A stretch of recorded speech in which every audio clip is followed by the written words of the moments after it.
Okay, Keith, we're here at the Crim Theater in Kilgore, and there's not any movies showing anytime soon, is there? Not anytime soon, no. Plans for the future are pending, but at the moment, what we have is a building that is free from asbestos and ready for opportunities. Yeah, and that was, I guess, a big problem, is there was just a lot of stuff in here, and then you discovered asbestos, right? Yep. And so what had to happen? Well, as is the case with any old buildings in Kilgore, if we want to do something with them, demolish them or upgrade them, anything, we always check for asbestos, any lead, anything like that needs to be removed for them to be safely used. And we did that here as well. We've seen some portions that have been removed in the building, some of the plaster, some of the insulation around the HVAC ducts, all had asbestos in it. So a company came in and cleared it out. Building has a clean bill of health and can be used for whatever purposes are decided in the future. How long did that take? About 8 weeks. Wow. 8 weeks for them to come in here and clear it out. And they were a good enough company. They were able to do it without interfering with any of their downtown work. They came in here, shut the doors. 8 weeks later, they're done. Well, okay. And then I guess it was probably HVAC too, right? HVAC too. This balcony right here had to be removed completely because the HVAC ducts in it. And then way up the very top back middle had a little bit, some of the lining of the units up in that area. So did the units have to go completely or just? Not go completely, they just had to open them up, take out what was tainted by the asbestos and remove it and dispose of it properly. Okay. And so I guess, and at this point, don't really have any solid plans, is that right? No solid plans for the Crim Theater at this point. That's something that's still in discussions and planning and funding and everything else. But we're looking and we're hoping that something can be done with the building. Yeah, it's, well, it'd be quite a venue, and it cost a pretty penny, I would imagine, to turn it into that. Yeah, just like anything, if you want to have it done right, it's going to cost some money, but we're still on the looking and planning stages. And now, what did you have to go through to clear it out? Because there's just a lot of stuff in here, right?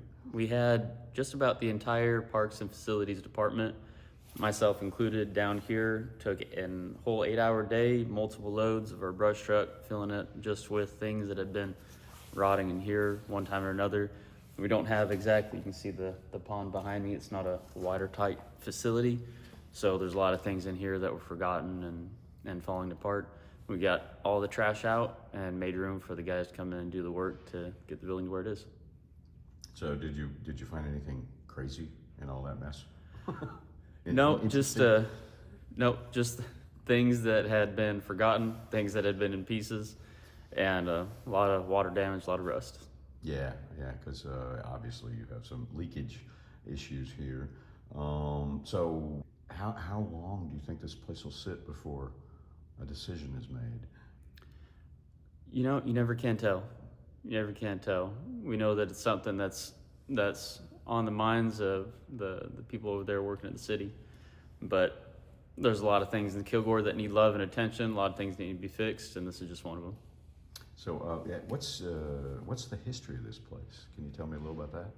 This was the premier theater, not just in Texas, but had a nationwide following. There's a lot of companies throughout the years, back in the 30s to now, that when the theater was running, they would use it to show their opening showings of their films. They'd come here to the Crim and have their first showing in this theater because of the fame that it had.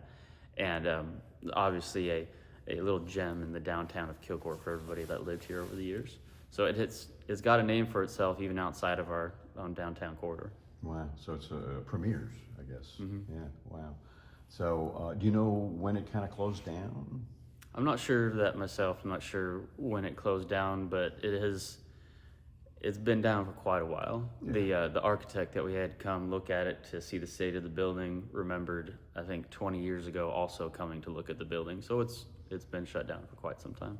Yeah, I think it was probably about 20 years ago I saw in here. I can't remember exactly what it was about. I think it had something to do with the Texan being redone, and somebody took me down here and gave me a quick look, and they said, this one's going to be a while longer, you know, and obviously it is.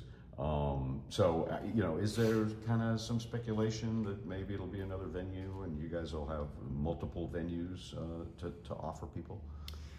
There's discussions about different options for it, but I think the most important thing is now that it has a clean bill of health. All the materials in the building are safe to be around. It can be anything it needs to be. Yeah, okay. Well, I guess that was the main thing, is getting it cleaned up first to make it safe to breathe in here, basically. Yeah. Yeah. So, all right. Well, it's pretty interesting looking around in here. It's a huge space. I guess a whole lot of things could happen in here. Yep, a lot of possibilities. And then obviously you had to tear out the whole balcony too. Yeah, we still got all the steel structure for the balcony, so a new balcony could be built on it.